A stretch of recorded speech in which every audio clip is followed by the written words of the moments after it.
Good morning. I am S. Anuradha.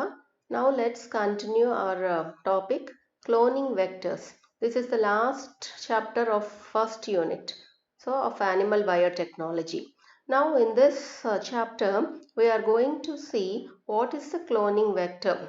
How can we define a vector? What are the properties of a good cloning vector? What are different types of vectors?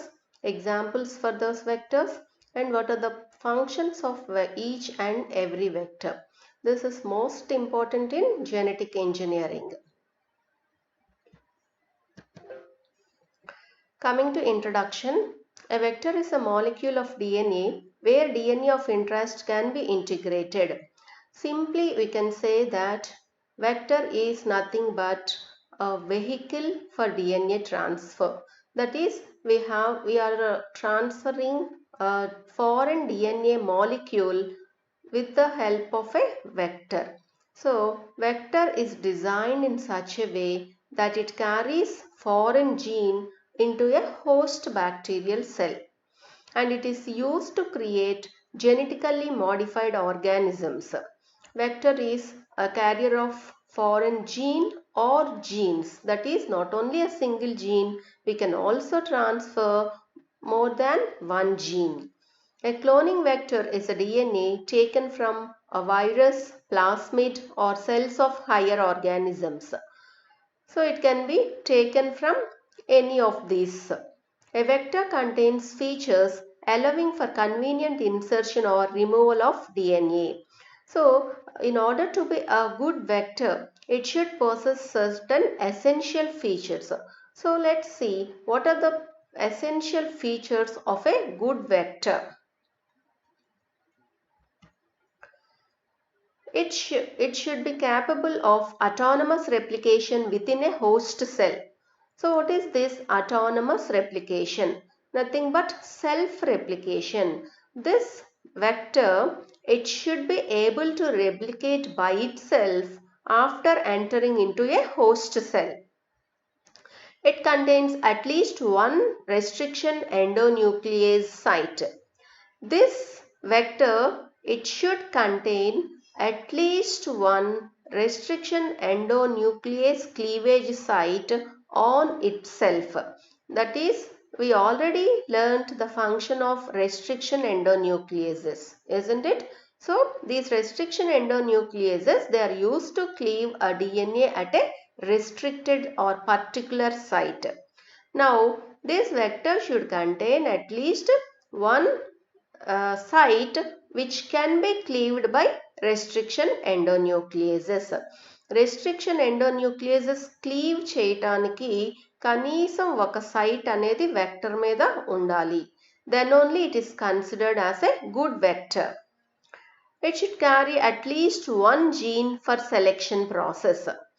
So, rDNA టెక్నాలజీలో ఒక foreign డిఎన్ఏని తీసుకువెళ్ళి వెక్టర్లోకి insert చేస్తాము.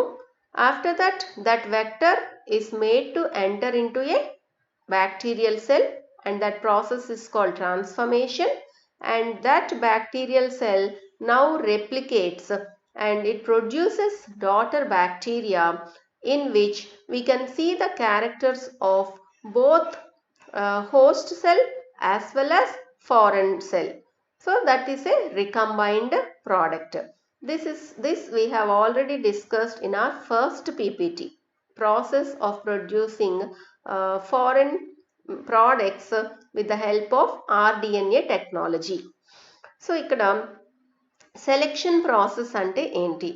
So selection process అంటే మనం insert చేసినటువంటి foreign DNA మనకు కావలసిన ప్రోడక్ట్ని ప్రొడ్యూస్ చేస్తుందా లేదా, లేదా మనం ఇన్సర్ట్ చేసిన హోస్ట్లోకి మనం పెట్టినటువంటి ఫారెన్ డిఎన్ఏ ఎంటర్ అయ్యిందా లేదా అని చెక్ చేసే ప్రాసెస్నే సెలెక్షన్ ప్రాసెస్ అంటారు. అంటే ఇప్పుడు ఒక ఫారెన్ డిఎన్ఏ హోస్ట్లోకి ఎంటర్ అయినప్పుడు, కరెక్ట్ పొజిషన్లో ఎంటర్ అయినప్పుడు మాత్రమే మనకి డిసైర్డ్ ప్రోడక్ట్ అనేది వస్తుంది. సో ఆ కరెక్ట్ ప్రాసెస్లో ఇంటిగ్రేషన్ జరిగిందా లేదా అని చెక్ చేసే ప్రాసెస్నే we call it as selection process. అయితే ఈ సెలెక్షన్ ప్రాసెస్ చేయాలి అంటే కంపల్సరీగా వెక్టర్లో కనీసం ఒక యాంటీబయోటిక్ రెసిస్టెన్స్ జీన్ అనేది ఉండాలి. Then only it is considered as a good vector. Should be self-replicating and produce multiple copies within the host. So already చెప్పుకున్నట్టుగా this vector should be able to replicate on its own. దానంతటా అదే replicate అవ్వాలి. So అలా replicate అవ్వాలి అంటే it should possess ori sequence అనేది ఉండాలి ఆ వెక్టర్లో. Ori means origin of replication. అంటే ఏ పాయింట్ నుంచి రెప్లికేషన్ స్టార్ట్ అవుతుందో డిఎన్ఏ మీద దాన్నే మనం ఆరీ అంటాం. సో అలాంటి ఆరీ అనేది వెక్టర్ మీద డెఫినెట్గా ఉండాలి.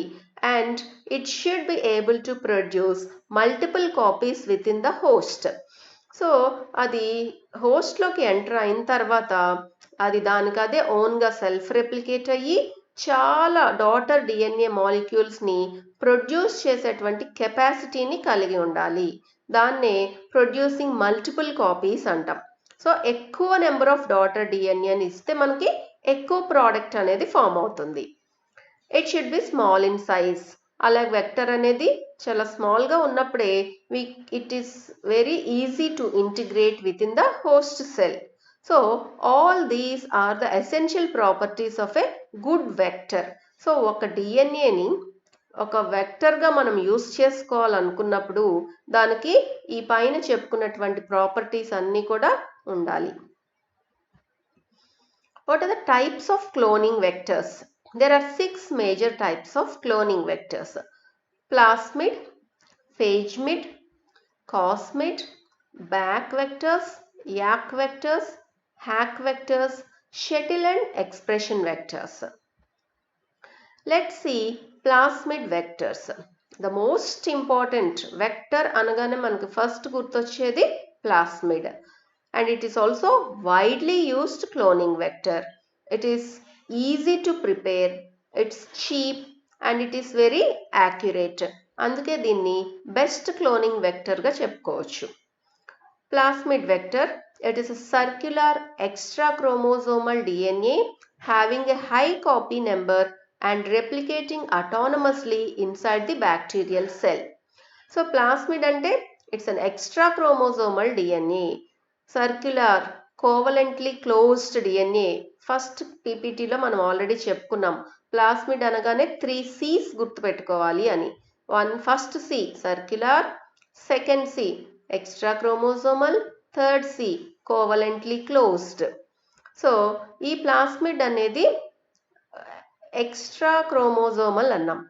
సో ఎక్స్ట్రా మీన్స్ ఇక్కడ అవుట్ సైడ్ ది క్రోమోజోమ్ అన్నమాట. అంటే న్యూక్లియస్లో ఉండేటువంటి డిఎన్ఏ కాకుండా సైటోప్లాజంలో ఉండేటువంటి డిఎన్ఏ అని అర్థం. ఎక్స్ట్రా క్రోమోజోమల్ డిఎన్ఏ అంటే the DNA which is present in the nucleus. అలా కాకుండా ఎక్స్ట్రా క్రోమోజోమల్ డిఎన్ఏ అంటే the DNA which is present out side the nucleus, అంటే సైటోప్లాజంలో ఉండేటువంటి డిఎన్ఏ అని అర్థం. సో అలాంటి వాటిని మనము తీసుకుంటాం బ్యాక్టీరియల్ సెల్స్లో నుంచి, వాటిని వెక్టర్స్గా యూస్ చేసుకుంటాం. So it is having high copy number. చెప్పుకున్నాం కదా, హై కాపీ నెంబర్ అంటే దాని నుంచి ఎక్కువ రెప్లికేషన్ జరిగి more number of daughter DNA will be produced. అలాంటి వాటిని హై కాపీ నెంబర్ ప్లాస్మిడ్స్ అంటాము. And it should replicate autonomously inside the bacterial cell. చెప్పుకున్నాం కదా ఆల్రెడీ, ఇది దానికి అదే ఓన్గా అటానమస్గా సెల్ఫ్ రెప్లికేషన్ని జరుపుకోగలగాలి బ్యాక్టీరియల్ సెల్లో. సో మనం ఏదైతే ఇంతకుముందు చూసామో properties of a good vector, అవన్నీ కూడా these are present in plasmid vector. That is why plasmid is considered as the best vector in cloning process. Second type, phasemid vectors. Phasemid is a linear DNA molecule derived from lambda bacteriophage. So మనకి bacteriophages తెలుసు కదా. What is a bacteriophage? It is a virus particle which attacks bacterial cell. So phage అంటే virus particle. So lambda bacteriophage అనే దాని నుంచి తీసుకోబడినటువంటి linear అంటే స్ట్రెయిట్గా ఉండేటువంటి డిఎన్ఏ మాలిక్యూల్ని మనం ఫేజ్మిడ్ అని చెప్తాం, ఫేజ్ అంటాం. సో ప్లాస్మిడ్ చూసినట్లయితే సర్క్యులర్ అని చెప్పాం. సో అది సర్క్యులర్ షేప్లో ఉంటుంది. కానీ ఫేజ్మిడ్ వచ్చేసరికి ఇట్ ఈస్ లీనియర్, అంటే ఒక స్ట్రెయిట్ ఫామ్లో ఉండేటువంటి DNA molecule. It is constructed by combining plasmid and phage DNA. So ప్లాస్మిడ్లో కనుక మనము ఫేజ్ అంటే వైరస్ డిఎన్ఏని కనుక ఇన్కార్పొరేట్ చేస్తే దాన్నే మనము ఫేజ్మిడ్ అని చెప్తాం. So what is a phage-mid? Inserting a phage DNA into a plasmid is nothing but a phage-mid. It has two origins of replication. ఒకటి ప్లాస్మిడ్ నుంచి తీసుకున్నటువంటి origin of replication and other one from virus particle అన్నమాట. So ఈ రెండింటిని combine చేస్తే వచ్చేదాన్ని ఫేజ్మిడ్ vector అని చెప్తాం. Next కాస్మిడ్స్. These are circular extrachromosomal DNA molecule formed by combining plasmids and causocytes of bacteriophage. So ఇవి కూడా ఎక్స్ట్రా క్రోమోజోమల్ అన్నాం. ఇవి సర్క్యులరే, ఇవి extra chromosomal that is present outside the nucleus. These are formed by combining plasmids plus causocytes of bacteriophage. అంటే ఇప్పుడు లైమ్డా bacteriophage ఉంది. ఆ బ్యాక్టీరియోఫేజ్లో ఎండ్స్లో టువర్డ్స్ ది టర్మినై కాసైట్స్ అనేవి ఉంటాయి. కాసైట్స్ అంటే అవి ఓవర్ హ్యాంగ్స్ లాగా nothing but extra DNA sequences అనమాట, సింగిల్ స్ట్రాండెడ్ సైట్స్. సో వాటిని కాసైట్స్ అంటాం. ఆ కాసైట్స్ని కనుక మనం ప్లాస్మిడ్స్తో కంబైన్ చేస్తే, అంటే ప్లాస్మిడ్ డిఎన్ఏకి రెండు ఎండ్స్లో కాసైట్స్ అనేవి కనుక అటాచ్ చేసినట్లయితే దాన్నే we call it as cosmid. So cosmid కూడా మనకి ప్లాస్మిడ్ నుంచే ప్రిపేర్ చేయబడింది. So plasmid with cos sites from బ్యాక్టీరియోఫేజ్నే మనం కాస్మిడ్ అని చెప్తాం. Next BAC vectors. Bacterial artificial chromosomal vectors. These vectors are based on bacterial mini F plasmids. F plasmids అంటే ఇక్కడ ఫర్టిలిటీ ప్లాస్మిడ్స్ అనమాట. అంటే ఫర్టిలిటీ పర్పస్ కోసం ఎస్పెషల్లీ ఇన్ ఈకోలై సెల్స్లో ఫర్టిలిటీ ప్లాస్మిడ్స్ని యూజ్ చేస్తాము. సో వీటిని బ్యాక్టీరియల్ ఆర్టిఫిషియల్ క్రోమోజోమల్ వెక్టర్స్ అని పిలుస్తాం. Next YAC vectors. Yeast artificial chromosomal vectors. These are derived from DNA of yeast ligated in a plasmid. So yeast DNA నుంచి తీసుకొని వీటిని తీసుకెళ్ళి ప్లాస్మిడ్తో ఇంటిగ్రేట్ చేస్తాం ఆర్ జాయిన్ చేస్తాం. దాన్నే మనం యాక్ వెక్టర్ అని చెప్తాం. Next hack, human artificial chromosomal vector. It is used for delivering very large DNA into human cells. So large DNA ఫ్రాగ్మెంట్స్ని హ్యూమన్ సెల్స్లోకి ఇంటిగ్రేట్ చేయడానికి we can use HAC vectors. So human బీయింగ్స్లో ఏమైనా మోడిఫికేషన్స్ తీసుకురావాలి అన్నప్పుడు, లేదా ఏమైనా ట్రీట్మెంట్ పర్పస్లో ఇంకేమైనా ఎక్స్ట్రా ఫారెన్ డిఎన్ఏని యాడ్ చేయాలి అనుకున్నప్పుడు these vectors are very useful. Shuttle and expression vectors. These are used for the synthesis and expression of proteins coded by inserted DNA. So, expression vector ante these are special vectors which are prepared for expressing certain proteins. ఒక ప్రోటీనే మనకి huge అమౌంట్స్లో అవసరమైనప్పుడు expression vector అనే దాన్ని construct చేస్తాం. So ఆ vector function ఏంటి అంటే it produces continuously only one protein, that is our required protein. For example, మనకి ఇన్సులిన్ ప్రోటీనే హై అమౌంట్స్లో కావాలి అనుకున్నాం. సో ఆ ఇన్సులిన్ జీన్ని తీసుకువెళ్ళి ఎక్స్ప్రెషన్ వెక్టార్ని కన్స్ట్రక్ట్ చేస్తాం. సో అది కంటిన్యూస్గా ఇన్సులిన్ ప్రోటీన్నే మోర్ నెంబర్ లేదా హ్యూజ్ అమౌంట్లో సింథసైజ్ చేస్తుంది. That is the function of expression vectors. Now let's see in detail about each and every vector. So first most important vector is plasmids. These are small circular duplex DNA molecules whose natural function is to confer antibiotic resistance to the host cell. So host సెల్లో antibiotic రెసిస్టెన్స్ని తీసుకురావటానికి ఆ purpose కోసం మెయిన్గా use చేసే వెక్టరే plasmid vector. So what is this antibiotic resistance? Antibiotic resistance అంటే ఏంటి? సో ఇప్పుడు మనం రెసిస్టెన్స్ మీన్స్ తట్టుకునే శక్తి. సో రెసిస్ట్ చేసుకోగలిగిన శక్తినే యాంటీబయాటిక్ రెసిస్టెన్స్ అంటాం. సో ఒక యాంటీబయాటిక్ నుంచి ప్రొటెక్ట్ చేసుకోవడం, రెసిస్ట్ చేసుకునే ఛాన్స్ని ఇవ్వటాన్నే యాంటీబయాటిక్ రెసిస్టెన్స్ అంటాం. సో వాట్ ఆర్ ద ఈ కంపల్సరీగా ఈ యాంటీబయాటిక్ రెసిస్టెన్స్ని కనుక మనం ఒక హోస్ట్ సెల్కి కలిగించాలి అంటే అప్పుడు ప్లాస్మిడ్స్ని యూస్ చేస్తాం. ఎందుకంటే plasmids are having antibiotic resistance genes on them. Next coming to properties of plasmids. So what are the properties that are possessed by plasmids? They exist as single or multiple copies within bacterium and have the capacity of independent replication. So ఇవి single కాపీలో లేదా multiple కాపీస్లో exist అవుతాయి bacterial సెల్లో. అలాగే వీటికి సెల్ఫ్గా అటానమస్గా replicate అయ్యే capacity కూడా ఉంటుంది. Next, complete DNA sequences of many plasmids are known. Already మనకి ప్లాస్మిడ్స్ యొక్క సీక్వెన్సెస్ అన్నీ కూడా సైంటిస్ట్ రీసెర్చ్ చేసి ఫైండ్ అవుట్ చేసి స్టోర్ చేసి పెట్టారు. కాబట్టి ఒక ప్లాస్మిడ్ తీసుకుంటే ఆ ప్లాస్మిడ్ పైన రెస్ట్రిక్షన్ ఎంజైమ్ క్లీవేజ్ సైట్స్ ఏ పొజిషన్స్లో ఉన్నాయి అనేది already it is known to us.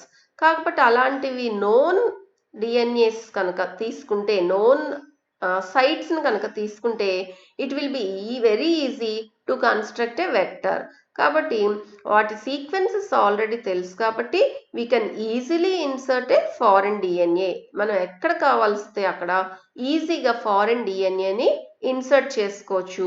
Because దాని మీద ఉన్న సీక్వెన్సెస్ అన్నీ కూడా మనకు తెలుసు, ఏ పొజిషన్లో రెస్ట్రిక్షన్ ఎంజైమ్ ఉంది అనేది వీ ఆల్రెడీ నో.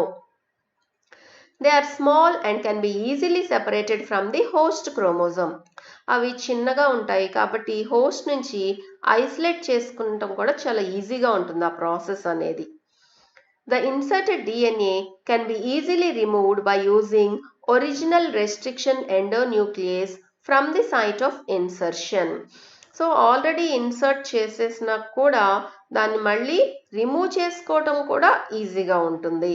ప్రాసెస్ అంటే not only addition but removal also is made easy by using plasmids. These can accept DNA fragment of 6 to 10 kilobase pairs long. So 6 నుంచి 10 కిలోబేస్ పేర్స్ లెంత్ ఉండేటువంటి DNA ఫ్రాగ్మెంట్స్ని మనం ఈజీగా insert చేసేయచ్చు plasmid వెక్టర్లో. అంటే అంత long సీక్వెన్సెస్ను కూడా అది చాలా ఈజీగా దానిలో యాక్సెప్ట్ చేసుకుంటుంది, యాడ్ చేసుకుంటుంది. This is a very good feature of plasmid vector. They can be introduced into bacterial cells by transformation process. So what is this transformation process? అసలు ట్రాన్స్ఫర్మేషన్ అంటే ఏంటి? So transformation is nothing but accepting a foreign DNA by the host cell. The process of accepting a foreign DNA by the host cell is called transformation. అంటే బయట ఉన్నటువంటి డిఎన్ఏని host bacterial cell తనలోకి తీసుకునే ప్రాసెస్నే, accept చేసుకునే ప్రాసెస్నే మనం transformation అంటాం. So cloning ప్రాసెస్లో ఈ transformation అనేది most important step. So examples of plasmid vector PBr322. So plasmid వెక్టర్స్లో PBr322 అనేది most widely and frequently used vector. Let's see the properties of PBr322 vector. One of the first artificial cloning vectors to be constructed. So ఇది construct చేసినటువంటి first artificial vector అన్నమాట, construct చేసినది. అంటే అప్పటి వరకు before identifying PBR 322, scientists had used natural vectors. Already న్యాచురల్గా bacterial సెల్స్లో దొరికేటువంటి వాటినే వెక్టర్స్ కింద యూస్ చేసుకునేవారు. దానిలో మనకు కావాల్సిన ఫీచర్స్ అన్నీ ఉండవు కాబట్టి సక్సెస్ రేట్ అనేది చాలా తక్కువగా ఉండేది న్యాచురల్ వెక్టర్స్లో. కానీ after identifying artificial cloning vectors అవన్నీ కూడా ఎట్లా కన్స్ట్రక్ట్ చేశారంటే దాంట్లో మనకు కావాల్సిన ఎసెన్షియల్ ఫీచర్స్ అన్నీ ఉండేలాగా కన్స్ట్రక్ట్ చేశారు. సో దట్ సక్సెస్ రేట్ అనేది చాలా హైగా ఉంటుంది వీటిని యూస్ చేయటం వల్ల. సో అట్లా ఆర్టిఫిషియల్గా కన్స్ట్రక్ట్ చేసినటువంటి క్లోనింగ్ వెక్టర్లో ఫస్ట్ది PBR 322. Most widely used cloning vector till now. It is named after two scientists, Bolivar and Rodriguez. Under their names, this vector was named as PBR. P ante plasmid ani, B Bolivar, R means Rodriguez. అంటే ఈ ఇద్దరు scientists పేరు మీదుగా దీనికి PBR అనేది name వచ్చింది. It is a 4.36 kilo base pair double stranded cloning vector. దీని యొక్క లెంత్, ఈ వెక్టర్ యొక్క length 4.36 kilobase pairs. It is prepared by combining 3 different naturally occurring plasmids. So 3 natural ప్లాస్మిడ్స్ని తీసుకొని ఈ ఆర్టిఫిషియల్ వెక్టర్ని కన్స్ట్రక్ట్ చేశారు. So this is the diagram of PBR 322, the most important vector. చూడండి, let's see the structure here. దీంట్లో this pink one is tetracycline resistant gene అన్నమాట. అంటే ఈ రీజన్ అంతా కూడా దాని ఫంక్షన్ ఏంటి, టెట్రాసైక్లిన్ అనే యాంటీబాడీ నుంచి రెసిస్టెన్స్, తట్టుకునే శక్తిని పొందటానికి పనిచేస్తుంది. ఇది function of this particular gene. దీన్ని టెట్రాసైక్లిన్ రెసిస్టెంట్ ఏరియా అని చెప్తాం. This pink one is ampicillin resistant gene. So ఇదంతా కూడా యాంపిసిలిన్ యాంటీబయాటిక్ని తట్టుకునే శక్తిని కలిగినటువంటి రీజన్ అన్నమాట. So this is ori means origin of replication. ఈ బ్లూ పార్ట్ డార్క్ బ్లూ కలర్లో ఉన్నది ori means origin of replication. అంటే రెప్లికేషన్ ప్రాసెస్ ఇటు నుంచి ఇట్లా స్టార్ట్ అవుతుంది. ఆరి యొక్క రైట్ హ్యాండ్ సైడ్ నుంచి స్టార్ట్ అయ్యి ఇట్లా లెఫ్ట్ హ్యాండ్తో ఎండ్ అవుతుంది. సో రెప్లికేషన్ ప్రాసెస్ అనేది ఇట్ స్టార్ట్స్ లైక్ దిస్. మనం చెప్పుకున్నాం always replication proceeds from 5' to 3' direction అని. సో దీనికి ఈ ఆరికి ఇది 5' డైరెక్షన్ అవుతుంది.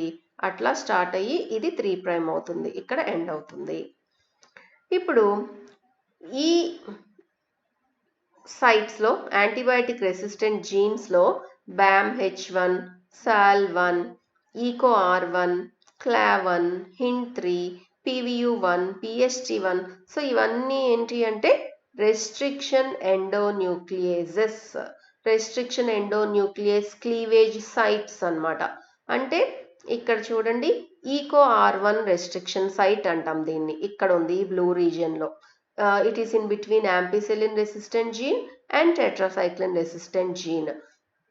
సో అంటే మనం ఇక్కడ క్లీవ్ చేయాలి అనుకున్నప్పుడు EcoR1 అనే రెస్ట్రిక్షన్ ఎండోన్యూక్లియస్ ఎంజైమ్ని కనుక ఈ ప్లాస్మిడ్కి యాడ్ చేసినట్లయితే అది వెళ్ళి ఇక్కడ క్లీవ్ చేస్తుంది.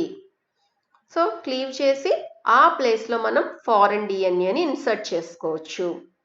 లేదా ఇక్కడ మనం ఇన్సర్ట్ చేయాలనుకుంటున్నాం ఫారెన్ డిఎన్ఏని, అలాంటప్పుడు we have to use BAMH1.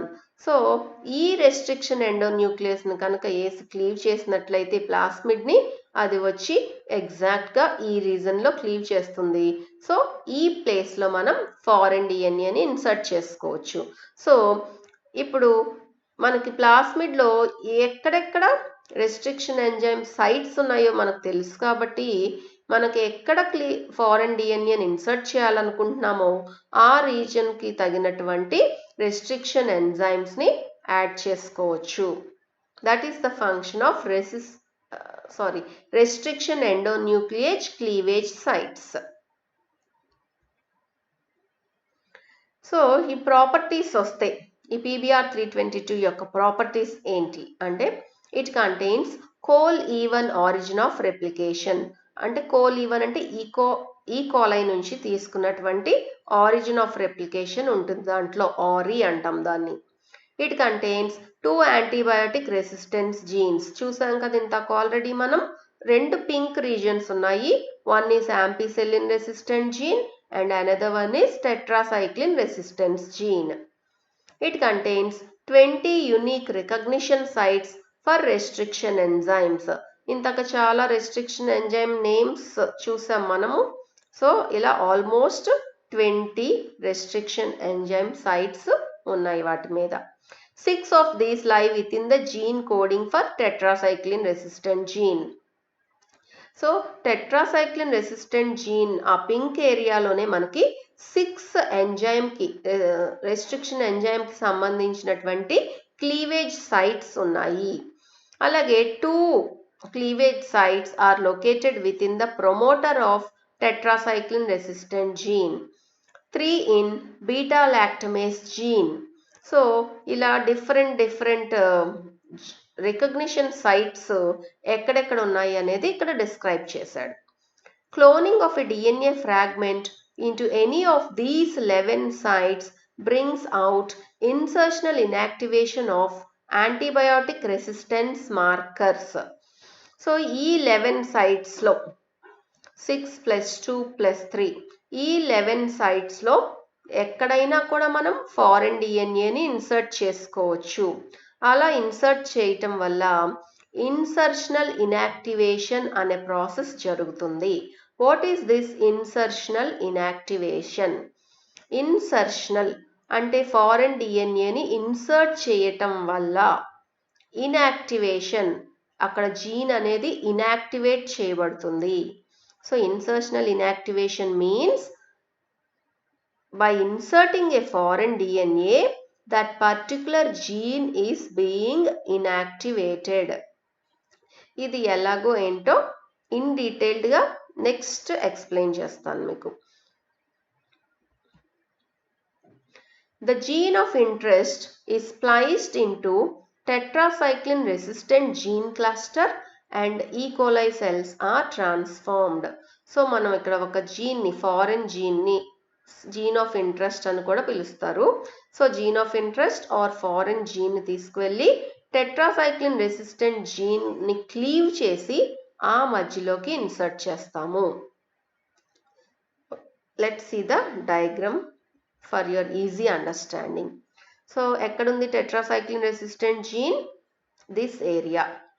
So ఇప్పుడు మనం ఫారెన్ జీన్ని తీసుకొచ్చి దీన్ని క్లీవ్ చేసి ఈ రీజియన్లో ఇన్సర్ట్ చేస్తాము. సో అలా చేయటం వల్ల 3 types of cells are obtained. So insert చేయటం వల్ల 3 రకాల సెల్స్ వస్తాయి మనకి. చాలా కేర్ఫుల్గా వినాలమ్మా, ఇక్కడ it's very confusing. Please be attentive. If you want you can repeat number of times. Videos మీరు చూసుకోవచ్చు అర్థం అవ్వడం కోసం. మీకు తెలుగులో కూడా నేను ఎక్స్ప్లెయిన్ చేస్తున్నాను. Please be attentive and listen carefully. మనం ఫారెన్ డిఎన్ఏని టెట్రాసైక్లిన్ రెసిస్టెంట్ రీజియన్ని క్లీవ్ చేసి అక్కడ ఇన్సర్ట్ చేసినప్పుడు 3 types ఆఫ్ సెల్స్ వస్తాయి మనకి. First type cells that have not been transformed. First చూడండి, అసలు ట్రాన్స్ఫార్మ్ అవనటువంటి సెల్స్ వస్తాయి. సో ట్రాన్స్ఫార్మ్ అవనటువంటి సెల్స్ అంటే ఏంటి? నాన్ ట్రాన్స్ఫార్మ్డ్ సెల్స్ అంటే ఏంటి?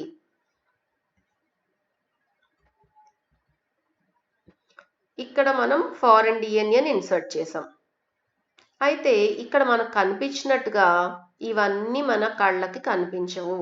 బికాస్ అసలు బ్యాక్టీరియల్ సెల్లే it is microscopic. We can see them with our naked eye. అలాంటిది ఆ బ్యాక్టీరియల్ సెల్లో సైటోప్లాజంలో ఉండేటువంటి ఈ స్మాల్ మాలిక్యూల్స్ అనేవి అస్సలు మన కంటికి కనిపించవు. అలాంటి వాటిల్లో ఇవే కనిపించకపోతే దానిలో ఉన్న ఈ జీన్స్ ఎక్కడ కనిపిస్తాయి?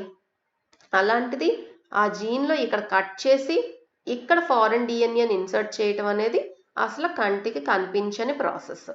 సో మరి ఎలా పర్ఫామ్ చేస్తారు ఎక్స్పెరిమెంట్ ఇదంతా అంటే, అంతా కూడా మైక్రో పిపెట్స్ని యూస్ చేసి చిన్న వైల్స్, టెస్ట్ ట్యూబ్స్ కూడా కాదు, ఇంకా చిన్న వైల్స్ అనే వాటిలో కండక్ట్ చేస్తారు ఎక్స్పెరిమెంట్స్. అంటే బ్యాక్టీరియల్ సెల్లే ఒక చిన్న డ్రాప్ ఆఫ్ వాటర్ కంటే చిన్నగా ఉంటుంది. ఆ బ్యాక్టీరియల్ సెల్లో ఈ జీన్స్ ఎక్కడ ఉంటాయి అనేది ఐడెంటిఫై చేయటం it's very tedious task. So ఇదంతా ఎట్లా చేస్తారు అంటే ర్యాండమ్గా, అక్కడ గుడ్డిగా చేస్తాం అన్నమాట. సో అంటే ఎక్స్పెరిమెంట్ అంటే ఒక సెల్ తీసుకొని చేసేది కాదు, థౌజండ్స్ ఆఫ్ సెల్స్ తీసుకొని చేస్తే దానిలో సక్సెస్ రేట్ అనేది ఒక 10 సెల్స్కు అట్లా వస్తుంది. అంటే ఇదంతా కూడా ర్యాండమ్. సో ఈ జీన్లో క్లీవ్ చేసినప్పుడు మనం అనుకున్నట్టుగా కరెక్ట్గా ఫారెన్ డిఎన్ఏ ఇక్కడ కనుక వెళ్ళి పడితే, ప్లేస్ అయితే దాన్నే ట్రాన్స్ఫార్మేషన్ జరిగిన సెల్ అని చెప్తాం, ట్రాన్స్ఫార్మ్డ్ సెల్ అంటాం. లేదా మనం అట్లా యాడ్ చేసినప్పుడు ఇక్కడ కాకుండా ఇంకెక్కడైనా ప్లేస్ అయిపోతే దాన్ని నాన్ ట్రాన్స్ఫార్మ్డ్ సెల్ అని చెప్తాం. సో అంటే కరెక్ట్గా మనం అనుకున్న ప్లేస్లో కనుక ఇన్సర్ట్ అయితే ఫారెన్ డిఎన్ఏ ట్రాన్స్ఫార్మ్డ్ సెల్. అసలు ఫారెన్ డిఎన్ఏ ఎక్కడా కూడా ఇన్సర్ట్ అవ్వలేదు, అలాంటి ఛాన్సెస్ కూడా చాలా ఎక్కువ ఉంటాయి. జరిగితే జరుగుతుంది, లేకపోతే లేదు. సో అస్సలు ఫారెన్ డిఎన్ఏ అనేది ఎక్కడా కూడా ఇన్సర్ట్ అవ్వలేదు అంటే then that cell is considered as non transformed cell. So first type of cells ఏంటి? Non transformed cell. అంటే మనం పెట్టిన ఫారెన్ డిఎన్ఏ ఎక్కడ కూడా ప్లేస్ అవ్వలేదు. సో అలాంటి సెల్స్కి ఎలాంటి ఫంక్షన్ వస్తుంది అంటే they will be ampicillin sensitive and tetracycline sensitive అని చెప్తాం. సో రెసిస్టెన్స్ అంటే ఏంటి, సెన్సిటివ్ అంటే ఏంటి? సో రెసిస్టెన్స్ అంటే తట్టుకునే శక్తి, సెన్సిటివ్ అంటే ఏంటి, యాంటీబయాటిక్ వేసినప్పుడు చనిపోతే కనుక సెల్, దాన్ని సెన్సిటివ్ అంటాం. సో రెసిస్టెన్స్ మీన్స్ తట్టుకునే శక్తి, అంటే ఆ యాంటీబయాటిక్ వేసినా కూడా ఆ బ్యాక్టీరియల్ సెల్కి ఎటువంటి ప్రాబ్లము రాదు. అదే సెన్సిటివ్ అంటే ఆ యాంటీబయాటిక్ వేసినప్పుడు ఆ బ్యాక్టీరియల్ సెల్కి తట్టుకునే శక్తి లేక అది సెన్సిటైజ్ అయిపోతుంది, చనిపోతుంది, దాన్ని సెన్సిటివ్నెస్ అంటాం.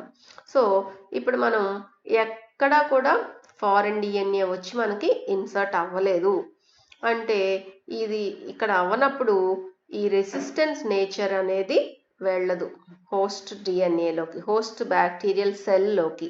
సో రెసిస్టెన్స్ ఇప్పుడు మనం ప్లాస్మిడ్స్లో ఫస్ట్ చెప్పుకున్నాం. Let's C,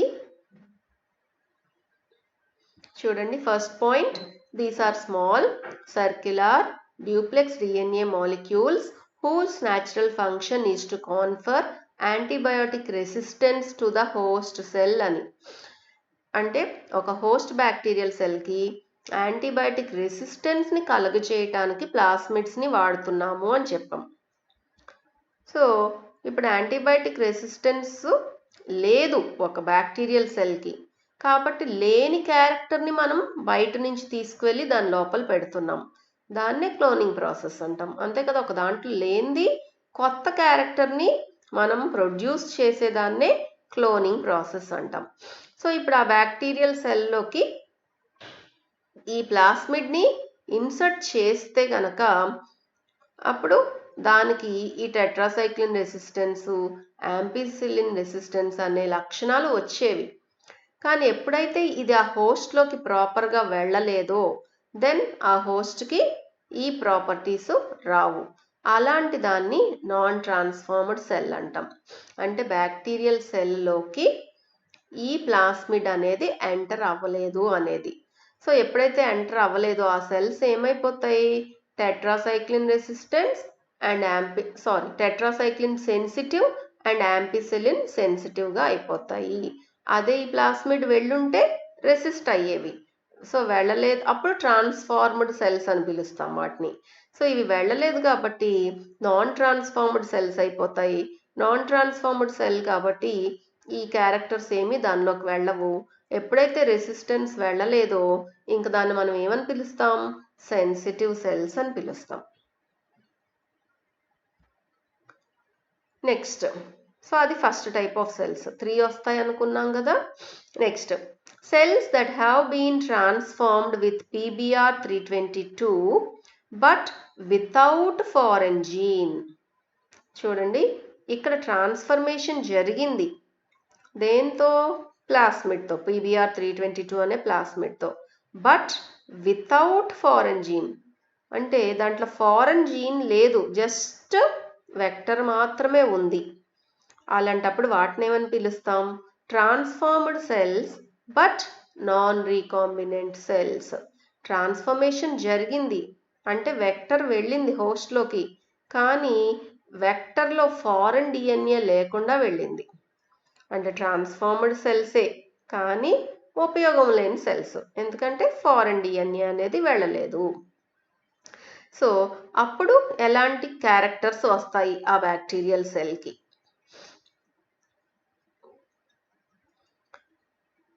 so the gene will be ampicillin resistant and tetracycline resistant. అంటే ఇక్కడ ఏంటి? ఓన్లీ వెక్టర్ మాత్రమే వెళ్ళింది ఫారెన్ హోస్ట్ బ్యాక్టీరియాలోకి. దీంట్లో మనం ఈ ప్లేస్లో ఇన్సర్ట్ చేసినటువంటి ఫారెన్ DNA లేదు, అంటే అక్కడ ఇన్సర్షన్ జరగలేదు. సో ఓన్లీ ఈ పార్ట్ వెళ్ళింది. అప్పుడు బ్యాక్టీరియల్ సెల్కి ఎలాంటి క్యారెక్టర్స్ వస్తాయి? ఇది వెళ్ళింది కాబట్టి ఈ క్యారెక్టర్ ప్లస్ ఈ క్యారెక్టర్ రెండూ వస్తాయి. సో అప్పుడు ఆ హోస్ట్ బ్యాక్టీరియల్ సెల్కి it will be tetracycline resistant and ampicillin resistant అని చెప్పుకోవచ్చు. ఫస్ట్ కేసులో ఏం చూసాం? అసలు వెక్టరే వెళ్ళలేదు కాబట్టి సెన్సిటివ్ అన్నాం. ఇప్పుడు వెక్టార్ వెళ్ళింది కాబట్టి రెండు కూడా రెసిస్టెన్స్ జీన్స్ దాంట్లోకి ఉంటాయి. Next, third type of cells ఏంటి?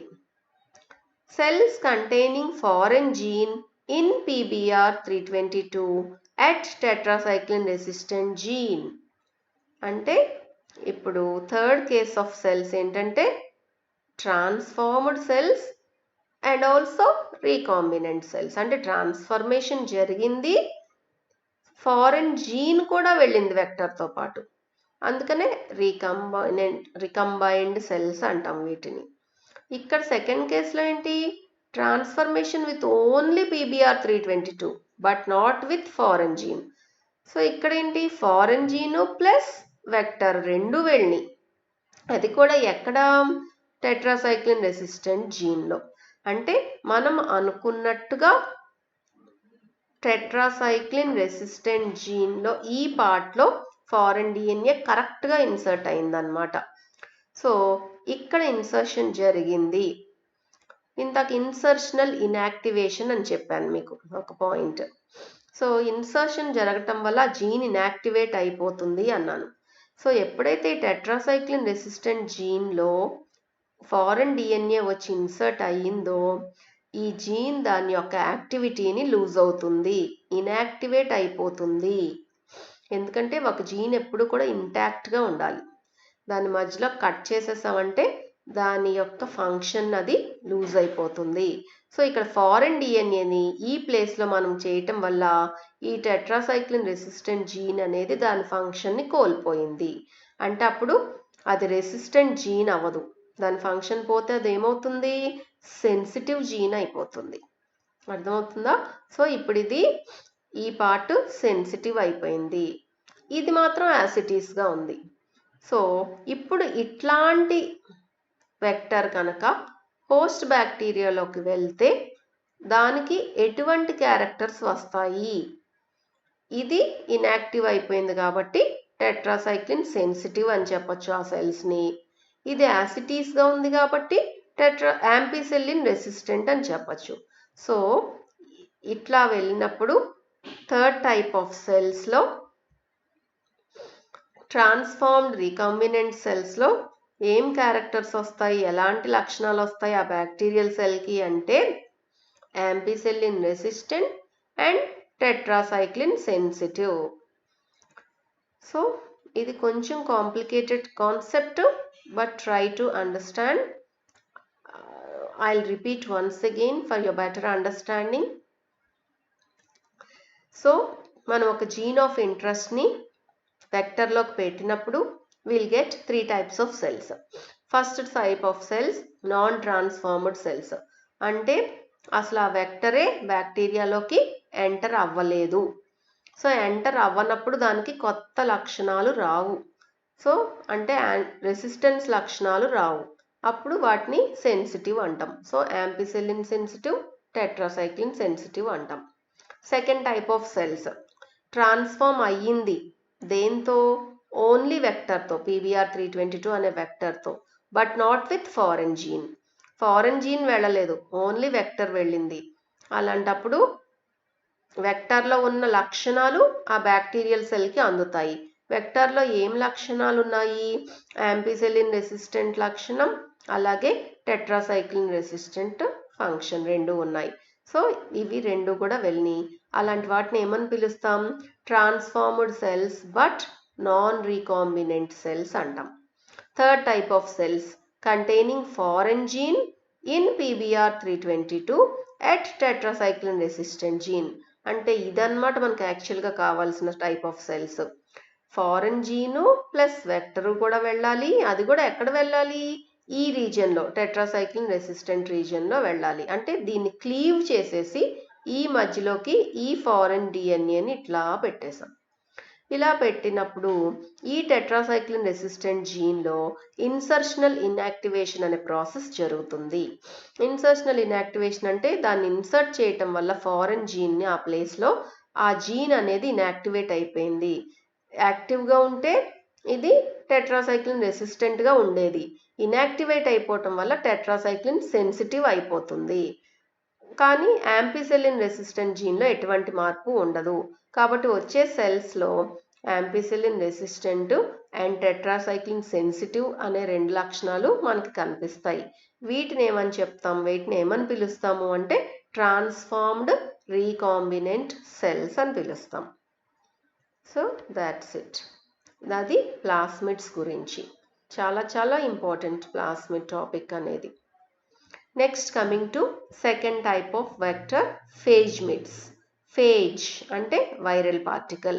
సో వైరల్ డిఎన్ఏని యూస్ చేసి ప్లాస్మిడ్ని కన్స్ట్రక్ట్ చేస్తే ప్లాస్మిడ్ వెక్టర్ని దాన్నే ఫేజ్మిడ్ అంటాం. అంటే ఈ మిడ్ అనేది ప్లాస్మిడ్ నుంచి వచ్చిన నేము, ఫేజ్ అనేది వైరస్ని యూస్ చేస్తున్నాం కాబట్టి వచ్చినటువంటి నేము, రెండు కలిపితే ఫేజ్మిడ్స్ అంటాం. They have linear DNA molecules into which foreign DNA can be inserted at multiple restriction enzyme sites. So జనరల్గా వైరస్ ఫేజ్లో ఇంతకు చూసాం కదా, లీనియర్ డిఎన్ఏని యూస్ చేస్తాం, అంటే స్ట్రైట్గా ఉండేటువంటి DNA. Since 1/3 of the phage DNA is non-essential, it can be replaced with foreign DNA without disturbing or disrupting its function. So phage డిఎన్ఏలో అంటే వైరస్ డిఎన్ఏ పార్టికల్లో 1/3 రీజన్ అంతా కూడా నాన్ ఎసెన్షియల్ పార్టే ఉంటుంది, అంటే పనికిరాని part. It does not code any gene అన్నమాట. So దాన్ని non essential region అంటాం. అలాంటి నాన్ ఎసెన్షియల్ రీజన్ అంతా కూడా రిమూవ్ చేసేసి వైరల్ డిఎన్ఏ నుంచి ఆ రీజన్లో మనం ఫారెన్ డిఎన్ఏని ఇన్సర్ట్ చేస్తున్నాం. Chimeric DNA is produced. Chimera అంటే ఏంటి, హైబ్రిడ్ అన్నమాట. అంటే ఫారెన్ డిఎన్ఏ ప్లస్ ప్లాస్మిడ్లోకి ఎంటర్ అయితే దాన్ని కైమెరిక్ డిఎన్ఏ అని చెప్తాం. So chimeric DNA is nothing but normal డిఎన్ఏలో ఫారెన్ డిఎన్ఏని ఇన్సర్ట్ చేసిన దాన్నే కైమెరిక్ డిఎన్ఏ అంటాం, హైబ్రిడ్ అని అర్థం. It is packed into phage particle. ఇలా తయారు చేసినటువంటి కైమెరిక్ డిఎన్ఏని తీసుకువెళ్ళి వైరస్ పార్టికల్లోకి ప్యాక్ చేస్తాం, ఇంజెక్ట్ చేస్తాం. This is called in vitro packaging. In vitro అంటే in laboratory conditions, in vivo అంటే ఇన్ బయోలాజికల్ కండిషన్స్ అంటే ఇన్ లివింగ్ ఆర్గానిజమ్స్ అన్నమాట. సో ఇక్కడ ఇన్ విట్రో ప్యాకేజింగ్ ఇదంతా రీసెర్చ్ అంతా ల్యాబ్లో జరుగుతుంది కాబట్టి దీన్ని ఇన్ విట్రో ప్యాకేజింగ్ అంటాం. All viable phage particles contain F or foreign DNA in their head. ఇప్పుడు లివింగ్ కండిషన్లో ఉన్నటువంటి ఫేజ్ పార్టికల్స్ వైరల్ పార్టికల్స్ అన్నిట్లో కూడా ఫారెన్ డిఎన్ఏ ఉంటుంది హెడ్ పార్టికల్లో. మీకు వైరస్ పార్టికల్ స్ట్రక్చర్ తెలుసు కదా, ఒక హెడ్ కింద బాడీ కింద టైల్ ఉంటాయి. సో ఫారెన్ డిఎన్ఏ ఎప్పుడు కూడా హెడ్ పార్ట్లో ఉంటుంది కదా. So foreign DNA in their head. Then they are transformed into bacteria. అట్లా కన్స్ట్రక్ట్ చేసిన ఫేజ్ మిడ్ని తీసుకువెళ్ళి బ్యాక్టీరియాలోకి ట్రాన్స్ఫార్మ్ చేస్తున్నాము. ట్రాన్స్ఫార్మేషన్ అంటే చెప్పాం కదా, the ability to take up a foreign DNA. So bacteria ఈ మనం కన్స్ట్రక్ట్ చేసినటువంటి ఫారెన్ డిఎన్ఏని ఫేజ్ మిడ్ని కనుక తనలోకి తీసుకుంటే దాన్నే ట్రాన్స్ఫర్మేషన్ అంటాం. సో అంటే ఇలా కన్స్ట్రక్ట్ చేసినటువంటి ఫేజ్ మిడ్ వెక్టర్ని బ్యాక్టీరియాలోకి పంపిస్తాము. Inserted DNA can be collected after lytic cycle. మీరు already this is the viral structure. This is head, this is body, and these thread-like structures are tails. So ఈ tails హెల్ప్తో వెళ్ళి bacterial cell మీద కూర్చుంటుంది viral particle. ఓకేనా. Viral replication చదివే ఉంటారు మీరు. వైరస్ రెప్లికేషన్లో లైటిక్ సైకిల్, లైసోజెనిక్ సైకిల్ అని రెండు ఉంటాయి. సో ఆ లైటిక్ సైకిల్ అనే ఫేస్ అయిపోయిన తర్వాత మనం ఆ ఫారెన్ డిఎన్ఏని కలెక్ట్ చేసుకోవచ్చు. ఫేజ్ మిడ్స్లో 10 నుంచి 20 కిలోబేస్ పేర్స్ లాంగ్ డిఎన్ఏని మనం పెట్టవచ్చు.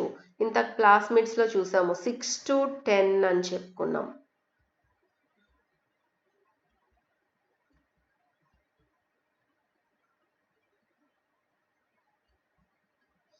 చూసారా, ప్లాస్మిడ్స్ అనేవి 6 to 10 కిలోబేస్ పేర్స్ లెంత్ డిఎన్ఏని యాక్సెప్ట్ చేస్తాయి అని చెప్పుకున్నాం.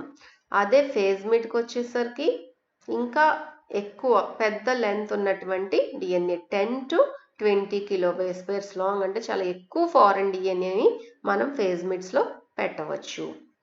సో ఫేజ్ మిడ్కి ఎగ్జాంపుల్ ఏంటి? ప్లాస్మిడ్కి ఎలా అయితే PBr 322 ఎగ్జాంపుల్ చదువుకున్నామో సో ఫేజ్ మిడ్కి M13 వెక్టర్ అనే ఎగ్జాంపుల్ని చూస్తాము. There are two advantages. It is similar to plasmid and can be isolated and manipulated using same techniques. So దీని M13కి రెండు అడ్వాంటేజెస్ ఉన్నాయి. ఒకటి ఏంటంటే ప్లాస్మిడ్ లాంటి క్యారెక్టర్స్ కలిగి ఉంటుంది. సో దాన్ని ప్లాస్మిడ్ని ఎలా అయితే ఐసోలేట్ చేస్తామో అదే టెక్నిక్స్ని యూస్ చేసి అదే పద్ధతిలో ఫేజ్ మిడ్ని కూడా ఐసోలేట్ చేసుకోవచ్చు. సో సేమ్ టెక్నిక్స్ని యూస్ చేయొచ్చు, అదొక అడ్వాంటేజ్.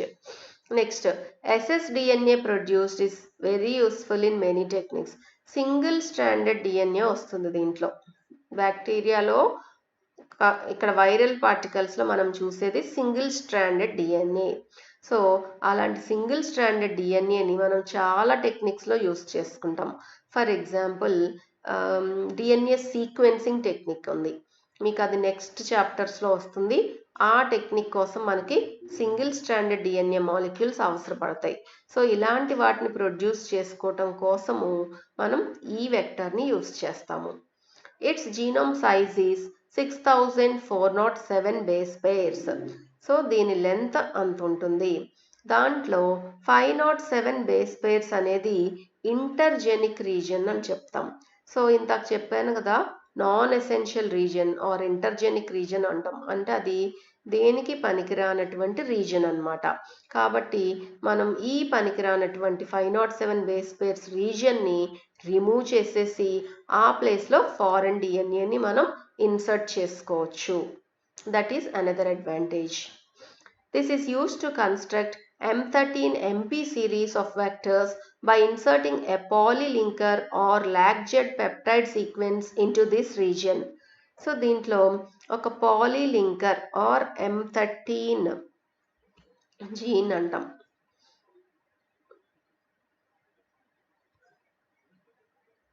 సో చూడండి, ఇక్కడ పాలీలింకర్ అంటే ఇదన్నమాట. ఈ పార్ట్ని పాలీలింకర్ అంటాం. అంటే ఏంటంటే దీంట్లో రెస్ట్రిక్షన్ సైట్స్ ఉండేలాగా ఒక ఫ్రాగ్మెంట్ని ఇన్సర్ట్ చేసుకుంటాం. అలాంటి దాన్నే పాలీలింకర్ అంటాం. This enables X gal screening system.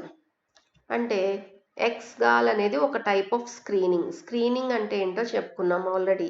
అంటే ట్రాన్స్ఫర్మేషన్ జరిగిందా లేదా అని చెక్ చేసే ప్రాసెస్నే స్క్రీనింగ్ అన్నాం. సో ఎక్స్గాల్ అనే స్క్రీనింగ్ని ప్రాసెస్ని చేయటానికి ఈ ఫేజ్ మిడ్ వెక్టర్స్ చాలా సూటబుల్గా ఉంటాయి. When M13 is grown on a bacterial lawn, plaques appear because of reduction in growth of host cells. So, bacterial lawn culture అంటాం. అంటే గార్డెన్లో లాన్ ఎట్లా పరుచుకుంటుందో బ్యాక్టీరియల్ సెల్స్ కూడా అట్లా గ్రో అవుతాయి పెట్రీ ప్లేట్ మీద. సో అలా గ్రో అయినప్పుడు లైటిక్ సైకిల్ కనుక జరిగితే అక్కడ లైటిక్ అంటే లైసిస్ అంటే బ్రేక్ డౌన్, ప్లేక్స్ ఫామ్ అవుతాయి. అంటే ఇలా గ్యాప్స్ ఫామ్ అవుతాయి అన్నమాట ప్లేట్ మీద. ఆ గ్యాప్స్ని చూసి ఇక్కడ లైటిక్ సైకిల్ జరిగింది అనేది మనం ఐడెంటిఫై చేయొచ్చు. సో దాన్నే bacterial lawn culture with plaques అని చెప్తాం. M13 vectors do not function efficiently when long DNA fragments are inserted into the vector. దీంట్లో మరీ పెద్ద DNA ఫ్రాగ్మెంట్స్ని కనుక ఇన్సర్ట్ చేస్తే అంత ఎఫిషియెంట్గా వర్క్ చేయవు M13 వెక్టర్స్. అంటే కొంచెం చిన్నగానే తీసుకోవటం బెటర్ ఫారెన్ డిఎన్ఏని. So this is M13 vector. So ఇలా యారో ఉన్నదంతా కూడా ప్రమోటర్ ఆపరేటర్ రీజన్స్ అన్నమాట. ఇట్లా డార్క్ లైన్ ఉన్నదాన్ని పాలీలింకర్ అంటాం. అంటే అక్కడ రెస్ట్రిక్షన్ ఎండోన్యూక్లియస్ క్లీవేజ్ సైట్స్ ఉంటాయి. ఇలా ఈ యారో మార్క్ ఉన్నదంతా కూడా ఇదంతా M13 జీనోమ్ అన్నమాట. అంటే ఇదంతా M13 జీనోమ్ యాక్చువల్గా. దాంట్లో ఈ పార్ట్ అంతా కూడా నాన్ ఎసెన్షియల్ ఫ్రాగ్మెంట్ ఉంది. సో దాన్ని రిమూవ్ చేసేసి ఇక్కడ మనకు కావాల్సిన జీన్స్ని ఫారెన్ డిఎన్ఏని ఇన్సర్ట్ చేసుకుంటాం. ఇది కూడా M13 రీజన్. సో ట్రాన్స్క్రిప్షన్ ఇట్లా జరుగుతుంది, ఇట్లా కంప్లీట్ అవుతుంది. రెడ్ కలర్లో ఉన్నవి ప్రమోటార్స్ అంటాం, బ్లూ కలర్లో ఉన్నవి టర్మినేటర్స్. ప్రమోటార్ దగ్గర స్టార్ట్ అవుతుంది ఎప్పుడు కూడా ట్రాన్స్క్రిప్షన్ ప్రాసెస్, టర్మినేటర్ దగ్గర ఎండ్ అవుతుంది. అంటే ఇట్లా స్టార్ట్ అయ్యి ఇక్కడ ఎండ్ అవుతుంది, మళ్ళీ ఇక్కడ స్టార్ట్ అయితే ఇక్కడ ఎండ్ అవుతుంది. So blue colour lines టర్మినేటర్స్.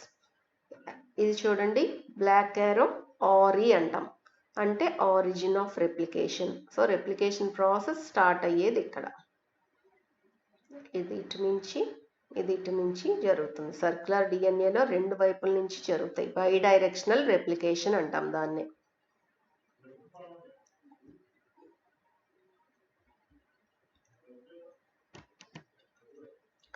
So cosmids, next PPT we'll see the remaining types of vectors: cosmids, BACs, YACs, human vectors, HACs, expression vectors, etc. So we'll continue in our next PPT. Thank you.